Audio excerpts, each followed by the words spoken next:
Assalamualaikum warahmatullahi wabarakatuh. Jumpa kembali bersama saya Bung Salim dalam acara Lensa Bung Salim.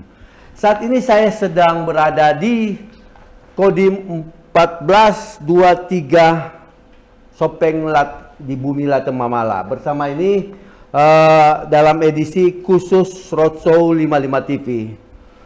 Saat ini saya sedang bersama dengan Pak Dandim 1423 Sopeng, Bapak Letkol Infantri Richard M. Butar-Butar, SAP MTR Han. Apa kabarnya Pak Dandim? Sehat-sehat? Sehat-sehat. Waduh, beliau ini saya kenal pemirsa sejak beliau menjabat Dandim 1423 Sopeng ini. Beliau yang dikenal humanis, tegas, disiplin. Itu adalah ciri khas seorang Dandim Sopeng ya. Selain itu dia juga beberapa baik dari pertanian ataupun secara kedisiplinan ketentaraan Pak ya. Beliau ini adalah orang yang paling banyak selalu mencari kesibukan dan sukses, seperti dengan yang saat ini di hari ulang tahunnya kemarin ya dapat Kodim tanggal 11 ya November. 11 November dihadiahi dengan hadiah juara 3 tingkat nasional ya. Di mana beberapa keberhasilan diraih baik tingkat korem, di mana korem itu ada 3 korem di sini ya. Jadi 18 kodim, di Kodam sendiri ada 30 kodim dan TNI Angkatan Darat seluruh Indonesia 335 kodim. Berarti menyisikan 332 kodim se-Indonesia. Selamat kepada Pak Dandim. Baiklah, saya untuk lebih singkat saya akan menanyakan apa sebenarnya tugas dan fungsi tupoksi dari Kodim 1423. Silahkan Pak Richard. Baik, saya buka dulu mungkin biar lebih santai. Supaya lebih santai, betul. Terima kasih pada kesempatannya. Tadi Bung Salim mengatakan apa sih tugas pokok dan fungsi Kodim 1423? Ya. Bahwa pada dasarnya Kodim 1423 Sopeng itu mempunyai tugas dan fungsi untuk menyelenggarakan pembinaan kekuatan, lalu melaksanakan gelar kekuatan, serta menyelenggarakan pembinaan teritorial untuk menciptakan ketahanan di darat dan menjaga keamanan wilayah, khususnya dalam rangka mendukung tugas pokok dari Korem 141 Todopuli. Apa konsep pembinaan teritorial yang dilakukan oleh Kodim 1423 sendiri ini Pak? Adapun konsep pembinaan teritorial yang kami lakukan, pada dasarnya konsep itu mengacu kepada jati diri TNI. Seperti kita ketahui bahwa TNI memiliki jati diri sebagai tentara rakyat, tentara pejuang, tentara nasional, dan tentara profesional. Di sini titik beratnya adalah bahwa pada dasarnya TNI ini merupakan terlahir dari rakyat dan kita bekerja untuk rakyat, sehingga di sini kita mempunyai konsep bagaimana kita kembali lagi ke rakyat. Dengan adanya kita di tengah-tengah masyarakat itu memberikan suatu dampak positif bagi keberlangsungan masyarakat di sekitar. Dengan menjadi juara 3 tingkat nasional atau tingkat seluruh TNI Angkatan Darat se-Indonesia yang mengalahkan 332, kurang lebih 330 kodim ya. Apakah ini bagian atau dari tujuan pembinaan teritorial Kodim Sopeng sendiri? Tidak. Ini bukan bagian dari tujuan. Tapi ini semata-mata kita laksanakan sebagai bentuk pelaksanaan program, dan ini pelaksanaan lomba bintar ini sebagai tolak ukur dari satuan di jajaran Angkatan Darat dalam pelaksanaan pembinaan teritorial di wilayah masing-masing. Jadi keberhasilan kita ini sebagai acuan kita pada saat kita melaksanakan binter, bagaimana tolak ukurnya, apakah bisa atau tidak. Dan ini bukan hanya di Kodim Sopeng tapi di seluruh kodim yang ada di jajaran TNI Angkatan Darat melakukan hal yang sama. Jadi ini sekali lagi saya sampaikan, ini bukan tujuan kami. Tujuan kami kembali, kita adalah rakyat, kita bekerja untuk rakyat. Dan kalau kita juara mungkin salah satu bonus saja. Jadi memang ikhlas ya mengerjakan. Ya, kira-kira sebagai tugas pokok dan fungsi sendiri ya. Ya, betul. Lalu apa parameter keberhasilan atau pembinaan teritorial menurut Pak Dandim sendiri itu? Menurut saya untuk parameter keberhasilan kita dalam melaksanakan pembinaan teritorial, kita harus mampu membawa masyarakat ke arah yang lebih baik sesuai dengan 8 wajib TNI, yaitu mempelopori mengatasi kesulitan masyarakat di sekitarnya. Nah, ini sebagai bagian dari parameter yang kita lakukan pada saat kita laksanakan pembinaan teritorial. Serta kita juga harus mampu menangkap setiap permasalahan yang ada di masyarakat. Nah, bagaimana kita menangkap permasalahan tersebut dan bagaimana kita menyelesaikan secara komprehensif dengan bekerja sama dengan stakeholder yang ada. Contohnya kita membangun jalan, membuat perumahan melalui program TMMD dan Karya Bakti. Nah, itu semua kami lakukan agar kita dapat mewujudkan ruang alat kendali yang tangguh atau rak juang yang tangguh. Nah, itu adalah parameter keberhasilan untuk pelaksanaan bidang tersebut. Bagaimana cara mewujudkan ruang alat kendali atau disingkat dengan rak ya, rak juang yang tangguh itu, gimana itu Pak?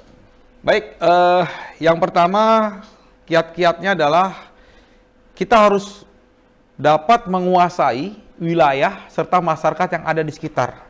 Karena dengan kita menguasai wilayah dengan masyarakat yang ada di sekitarnya dengan segala problematikanya, kita akan tahu kita akan berbuat apa. Dan kita juga akan tahu bagaimana cara solusi yang terbaiknya. Lalu yang kedua, kita memaksimalkan dan mengoptimalkan potensi wilayah yang ada, baik itu geo, demo ataupun komsos. Di mana dalam mengoptimalkan itu semuanya, kita harus bisa mempetakan, kita harus bisa memilah dan memilih kira-kira potensi-potensi apa yang perlu kita optimalkan. Lalu yang ketiga, melaksanakan pemetaan terhadap kemungkinan terjadinya konflik jika dihadapkan dengan potensi yang ada. Artinya begini, kita harus tahu setelah kita punya potensi yang ada, kira-kira kemungkinan konfliknya seperti apa. Contohnya misalnya di Sopeng, kita tahu bahwa Sopeng adalah suatu tempat yang memiliki potensi pertanian yang cukup, saya katakan cukup baik. Ya, cukup baik. Nah, namun demikian di samping kita mempunyai potensi yang berlimpah di bidang pertanian, di situ ada konflik yang mungkin saja dapat terjadi. Nah, itu kira-kira seperti apa cara penyelesaiannya?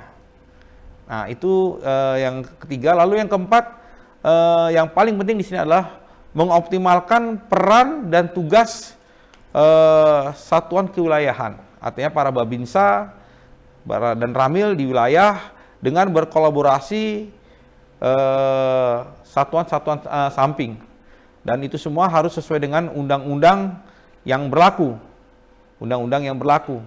mengacu pada undang-undang TNI, yaitu pelaksanaan tugas OMP ataupun OMSP. Jadi peran dari satuan bawah kami itu sangat diperlukan sekali. Nah, apa sih yang menjadi visi misi Pak Dandim selama menjabat sejak Desember, sudah hampir setahun ya? Hampir 2 tahun. Hampir 2 tahun. Hampir 2 tahun, betul. Tahun dan sangat banyak progres yang sangat disukai oleh masyarakat. Baik, secara garis besar visi kami seperti yang tadi sudah saya sampaikan di awal, yaitu menciptakan rak juang yang tangguh di wilayah Kabupaten Sopeng. Secara garis besarnya seperti itu. Lalu ada pun misi kami yang pertama, yaitu membentuk pangkal-pangkal perlawanan yang akan kita gunakan bila terjadi operasi baik itu OMP ataupun OMSP. Artinya di sini kita membentuk pangkal-pangkal perlawanan, kita membentuk manusianya, kita melihat geografinya, lalu kita pelajari demografinya. Nah, itu semua dalam satu kesatuan dalam rangka membentuk pangkal-pangkal perlawanan. Yang kedua, kita membantu masyarakat dalam rangka peningkatan kesejahteraan. Ya.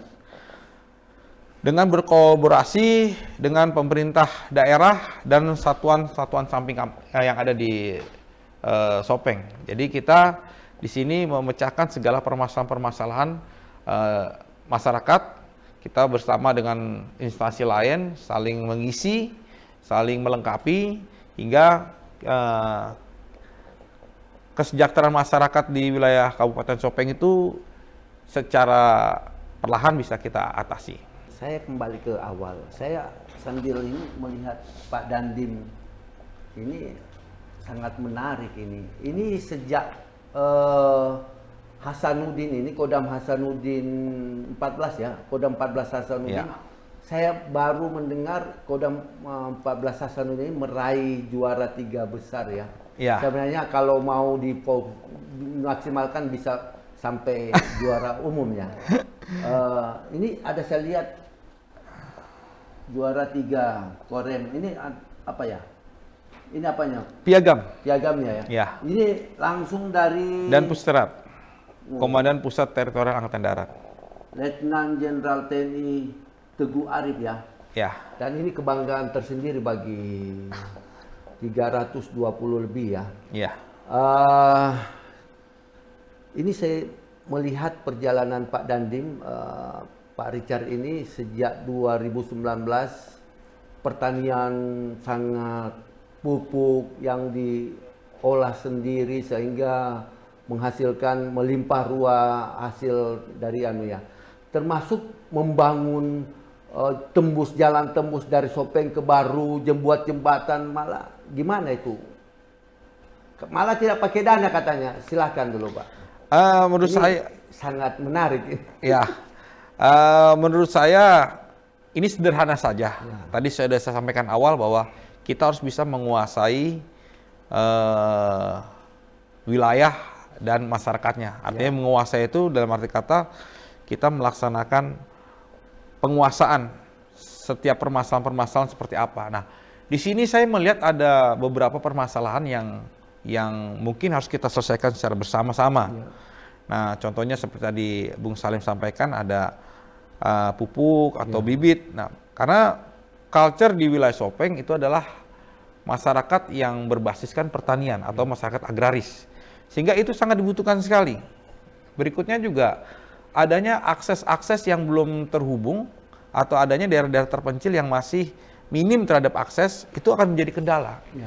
Bagaimana seorang petani bisa mengeksploitasi hasil pertaniannya apabila kita tidak punya jalan ataupun jembatan? Kalau ataupun bisa, itu dia membutuhkan kos yang cukup tinggi. Nah, inilah kami di sini terpanggil bagaimana untuk menyelesaikan itu semuanya. Karena kalau kita hanya melihat tidak bisa memberikan bukti nyata, menurut saya keberadaan Kodim saya rasa tidak bisa dirasakan secara langsung. Ya.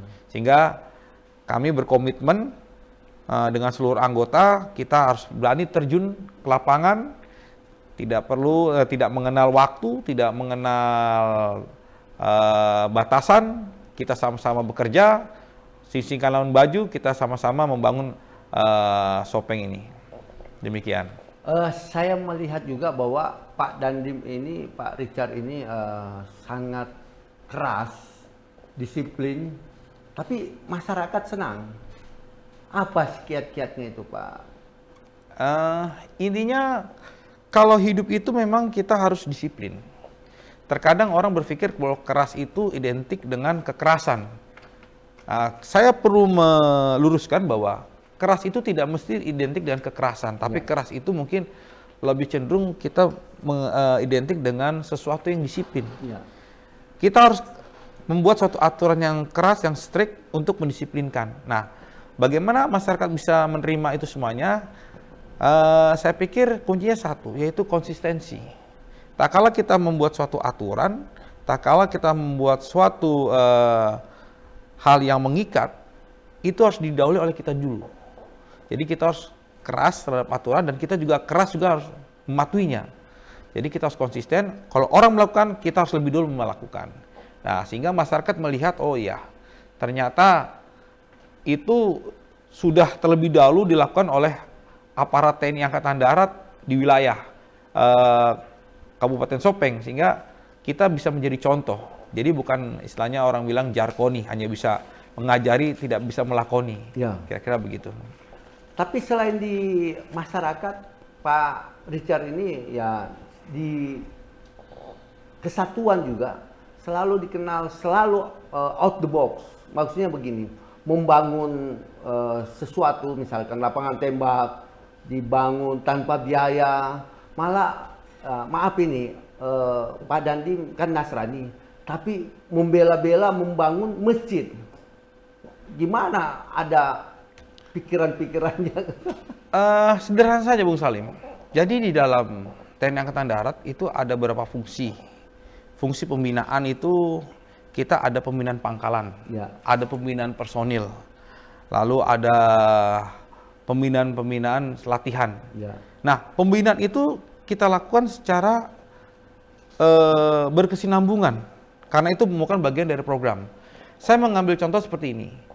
Lapangan tembak saya bangun, walaupun itu tidak dengan dana, artinya dalam bentuk swadaya, karena saya berpikir bahwa lapangan tembak itu saya bangun semata-mata untuk mendukung tugas pokok kami.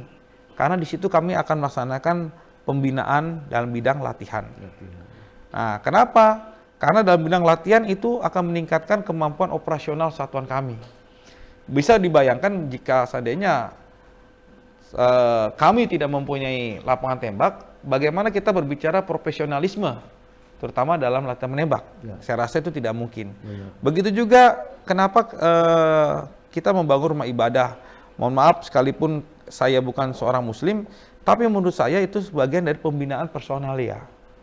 Bagaimana kita mau berbicara tentang pembinaan mental, sementara kita sendiri tidak care terhadap tempat ibadah yang akan mereka laksanakan ibadah. Makanya saya berinisiatif bahwa saya harus membuat sesuatu yang bisa dimanfaatkan untuk personil kami dan juga masyarakat. Jadi tempat yang tadi Bung Salim sampaikan seperti masjid, seperti lapangan tembak, itu juga sudah digunakan oleh masyarakat umum dan kami membuka itu semuanya. Jadi kalau ada event-event pertandingan olahraga atau latihan, mereka bisa menggunakan lapangan tembak itu, termasuk juga rumah ibadah. Jadi kita membuka bagi siapa saja yang mau beribadah. Termasuk mentalnya semua ya. Ya. Untuk bagaimana dia bisa mental menjadi Itu merupakan benar, itu merupakan bagian dari bintal fungsi komando. Memang pembinaan mental fungsi komando itu salah satunya seperti itu. Pembinaan mental bagi seluruh prajurit di satuan yang dilaksanakan oleh, yang ditanggung jawabnya oleh komandan satuan. Di beberapa tempat saya melihat dan menyaksikan situasi yang kurang kondusif, terutama pada masa pandemi COVID-19. Baik masalah pembatasan sosial ataupun terkait masalah vaksinasi. Bagaimana Pak Dandim dapat menjaga kondusif di masa pandemi ini? Terima kasih Bung Salim. Jadi langkah-langkah yang kami ambil, yang pertama adalah kita melaksanakan kegiatan itu secara persuasif dan edukatif. Artinya kita memberikan mereka semacam pengertian sekaligus kita mengedukasi mereka. Ya. Kenapa kita harus menjaga social distancing, kenapa kita harus divaksin. Itu dulu langkah pertama, sehingga mindset masyarakat itu harus kita sinkronkan dulu. Setelah itu yang kedua yaitu memberikan penekanan secara terus-menerus kepada masyarakat terkait tentang protokol kesehatan ataupun pelaksanaan vaksinasi. Bahwa pada dasarnya kegiatan ini merupakan program nasional yang menjadi tanggung jawab kita bersama, bukannya TNI, Polri atau Dinas Kesehatan, tidak, tapi semua, termasuk seluruh masyarakat yang ada. Itu dulu yang harus kita tekankan secara terus-menerus sehingga timbullah suatu kesadaran. Lalu yang ketiga, memberikan sanksi secara proporsional apabila ada yang melanggar. Sebagai contoh misalnya, beberapa waktu yang lalu kita membatasi warung kopi untuk membuka. Bukan ditutup, tapi kita batasi dari mulai jam berjualan sampai dengan jumlah pelanggan yang masuk. Nah, Kalau misalnya itu tidak dipatuhi, maka kita beri peringatan pertama. Masih melanggar lagi, kedua kita ingatkan. Ketiga, baru kita sepakat untuk mencabut izinnya. Dan ini sudah kami lakukan, kami berkoordinasi dengan pemerintah daerah, karena itu memang sudah diatur dalam perda. Nah, terus yang berikutnya, yang keempat, kita melaksanakan operasi door to door. Artinya kita memberikan pemahaman, atau kita lebih tepatnya kita menjemput bola lah terkait masalah kegiatan vaksinasi ini. Kenapa demikian? Karena kami sadari ada beberapa masyarakat kami yang hidupnya atau tinggalnya di atas gunung sana, yang mungkin untuk dia turun ke bawah pun dia membutuhkan transportasi yang cukup besar bagi mereka. Sehingga kami berinisiatif, kita membuat tim ke atas, kita sama-sama melaksanakan vaksinasi langsung ke dusun-dusun. Jadi ada berapa rumah di sana, dan kita datang edukasi. Nah, dan yang terakhir, kita bersama-sama duduk bersama dengan stakeholder yang ada untuk mencari solusi. Bagaimana pemecahan permasalahan terkait masalah penyebaran virus ataupun terkait masalah vaksinasi ini. Sehingga kami berjalan itu tidak sendiri, semua sudah terprogram secara komprehensif. Jadi terkait dengan Forkopimda sendiri ya, dilibatkan semua ya. Betul sekali. Karena saya melihat setiap saya mau ke Sopeng, Kabupaten Sopeng, orang bilang, lah itu di mana itu Sopeng itu? Keras sekali Pak Dandimnya, saya bilang tidak keras. Beliau disiplin. Dan betul-betul sampai saat ini dia bisa menurunkan angka yang terjangkit dengan COVID itu ya. Betul. Nah, itu. Sebagai penjaga pertahanan dan keamanan wilayah dalam rangka mendukung tupoksi Korem 141 Todopuli, apa keluhan masyarakat dan bagaimana Pak Dandim menanggapinya? Misalkan keluhan-keluhannya kenapa? Secara garis besar, Bu Salim, di Sopeng ini relatif masyarakat tuh tidak ada yang mengeluh. Tidak ada yang mengeluh, artinya mengeluh dalam arti kata kalau masalah terkait masalah COVID atau vaksinasi, saya pikir tidak terlalu banyak masyarakat. Nah, hanya kalau toh pun ada, yang kami lakukan adalah memberikan edukasi. Memang beberapa waktu yang lalu sempat beredar hoaks terkait masalah vaksinasi. Bahwa vaksinasi itu yang pertama ada yang mengatakan bahwa itu adalah rekayasa atau konspirasi. Nah, di sini kami turun langsung ke lapangan, menyampaikan, memberikan penjelasan, edukasi bahwa kenapa kita harus divaksinasi.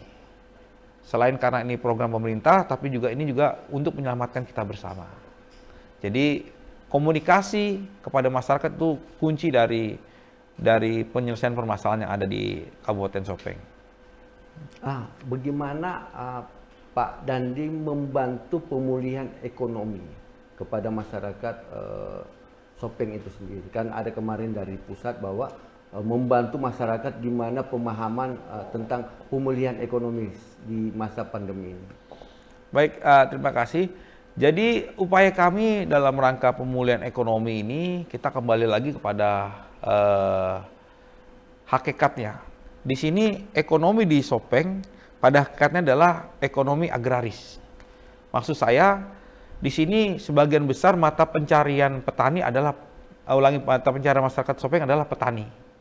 Nah, untuk meningkatkan stabilitas ekonomi kembali, kita kembali mengajak masyarakat, memberikan edukasi, bagaimana kita menanam dengan teknik yang benar. Nah, di samping juga terkait masalah prokes tetap kita perhatikan juga. Nah, jadi di sini karena masyarakatnya sebagian besar petani, jadi kami lebih cenderung untuk memberikan edukasi terkait masalah bidang pertanian. Contohnya yang sedang ada program kami adalah kita akan melaksanakan program sejuta pohon sejuta harapan. Artinya setelah kami lihat, kami survei di beberapa tempat, ternyata banyak lahan-lahan yang tidak dapat difungsikan secara maksimal. Dan sebenarnya tempat itu dapat menghasilkan income, penambah income. Ya. Nah, kenapa saya sampaikan begini ya? Sampaikan begitu karena yang pertama kita tidak tahu sampai kapan pandemi ini berakhir. Nah, terkait masalah itu kami sudah menggugah masyarakat untuk menanam tanaman yang mempunyai nilai ekonomis dengan jangka waktu yang panjang. Sebagai contoh, misalnya kita tanam buah-buahan, tanam cengkeh, tanam pala, tanam kemiri. Nah, itu kita dorong terus mereka. Kita menanam di lahan-lahan yang bisa kita manfaatkan dengan berkoordinasi dengan Dinas Kehutanan. Itu salah satu bagian dari kita meningkatkan ekonomi yang mohon maaf saja setelah pandemik ini kita tahu bersama bahwa tingkat pertumbuhan ekonomi bukan hanya di Sopeng, tapi hampir di seluruh wilayah Indonesia mengalami penurunan. Tapi syukur untuk Kabupaten Sopeng sendiri, pada saat tren di mana semua orang, semua tempat itu mengalami penurunan, kami justru ada pertumbuhan ekonomi sebesar 5%, 5,7%. Jadi kita plus, bukannya minus, plus. Karena kami berupaya semaksimal mungkin, walaupun di tengah pandemik, tetap roda perekonomian tetap harus berjalan. Nah, pemirsa 55 TV, itu tadi pertanyaan-pertanyaan tentang kedinasan dengan Bapak Richard M. Butar-Butar dan DIM 1423 Sopeng. Nah, sekarang saya mau tanya hal-hal yang pribadi sedikit. Masa kecilnya Pak Dandim itu gimana? Kenapa bercita-cita menjadi seorang tentara? Apakah memang cita-cita sejak kecil itu Pak Dandim? Ya baik, kalau kita bicara masa kecil, saya akan flashback ke belakang. Ya. Saya dilahirkan di Jakarta. Ya. Di Jakarta 43 tahun yang lalu. Nah, saya dilahirkan. Oh, seumur kita dong kalau gitu. Kurang lebih. Kurang lebih. Lebihnya banyak saya. Lebihnya ya. banyak. Jadi kami seperti halnya banyak anak-anak pada zaman saya, ya kami saya secara pribadi tidak ada cita-cita untuk menjadi seorang tentara atau apa, tidak. Tapi mungkin berjalannya waktu pada saat era reformasi, saya coba-coba mendaftarkan diri untuk bergabung ke dalam TNI. Ya syukur lolos, diterima di Magelang tahun 98. Nah, jadi lulus SMA, saya mencoba peruntukan untuk menjadi seorang taruna akademi militer, ternyata lolos. Nah, kalau untuk apakah ini ada semacam paksaan atau apa, saya rasa tidak. Ini murni memang saya ingin mengabdikan diri kepada negara dan bangsa. Walaupun secara garis keturunan, kalau saya lihat keluarga saya adalah generasi keempat yang mengabdikan diri di kemiliteran. Oh, jadi memang ada siapa-siapa yang... Bapak saya, kakek saya, bahkan kakek buyut saya pun dia seorang TNI ya? prajurit. Pada saat itu belum ada TNI. Oh, ya. Karena zaman-zaman dulu belum ada TNI. Nah, tetapi menurut saya tidak ada pemaksaan dari mereka semuanya. Dan ini murni lahir dari keinginan diri saya sendiri. Kira-kira seperti itu. Di balik kesuksesan Pak Richard sebagai prajurit TNI ya, apalagi sebagai Komandan Kodim 1423 dan beberapa sebelumnya kan, selain doa ibu, bapak itu ada orang yang selalu memberikan semangat atau motivasi. Siapa yang paling berkesan? Kalau di luar orang tua ya pasti istri dan anak, keluarga lah, itu pasti saudara ya. Ya saudara. Jadi di luar keluarga dan orang tua itu pasti istri dan anak. Jadi memang keluarga itu sangat mempunyai pengaruh yang cukup besar dalam rangka mendorong kinerja saya selama di kemiliteran. Jadi dari sanalah saya menitih, mulai dari saya komandan kompi, komandan batalion, sampai dengan komandan kodim, istri dan anak selalu mensupport kami. Makanya Kalau mungkin ada sesuatu, mereka selalu mengingatkan. Jadi sebagai filter lah. Sebelum saya melangkah, mungkin saya salah, ada melangkah yang sedikit-sedikit agak ini, selalu diingatkan. Anak keberapa dari berapa bersaudara, Pak? Kalau saya anak ketiga dari 5 bersaudara.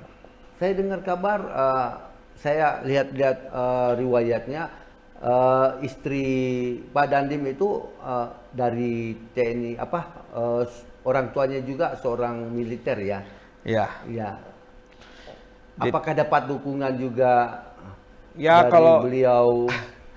Kalau saya pikir-pikir ya memang kami dari keluarga militer, termasuk istri saya, anak seorang purnawirawan, termasuk kakeknya juga seorang pejuang 45. Ya. Jadi kakeknya dia dan kakek saya sama-sama pejuang 45. Tapi apakah ini suatu kebetulan atau apa, saya tidak tahu. Yang pasti bahwa kami memang terakhir dari lingkungan militer. Ya. Pesan untuk atau harapan untuk masyarakat Sopeng sendiri gimana Pak Dandim di masa pandemi ini dan pemulihan ekonomi? Apa harapan Pak Dandim? Adapun harapan saya bagi seluruh masyarakat Kabupaten Sopeng dalam masa pandemi ini, mari kita sama-sama menjaga penyebaran virus COVID-19 ini, karena pada dasarnya kita tidak pernah tahu kapan virus ini berakhir. Namun demikian, kita juga harus tetap berserah kepada yang di atas, karena kita tahu dan kita harus mempercayai bahwa segala sesuatunya itu atas kehendak yang di atas. Dan dalam rangka pemulihan ekonomi, teruslah berkarya, jangan pernah berhenti, teruslah berinovasi, jangan pernah kita berhenti berinovasi. Selalu berkarya juga ya. Ya, berkarya dan berinovasi. Iya. Sekali lagi saya ucapkan terima kasih kepada Pak Dandim yang sudah mau menerima kami.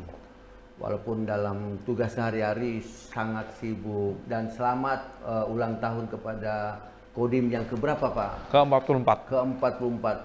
Jadi hadiah buat Kodim ya sendiri. Betul. Dengan keberhasilannya, dan pertama selama Kodim 1423 ini dibentuk, baru kali ini membawa piala yang sangat diharapkan oleh TNI ya. Iya. Oke, makasih banyak Pak. Itulah tadi perbincangan saya dengan Bapak Letkol Richard M. Butar, Komandan Kodim 1423. Nanti kita akan ketemu kembali di episode berikutnya dengan lensa Bung Salim. Makasih Pak Dandim.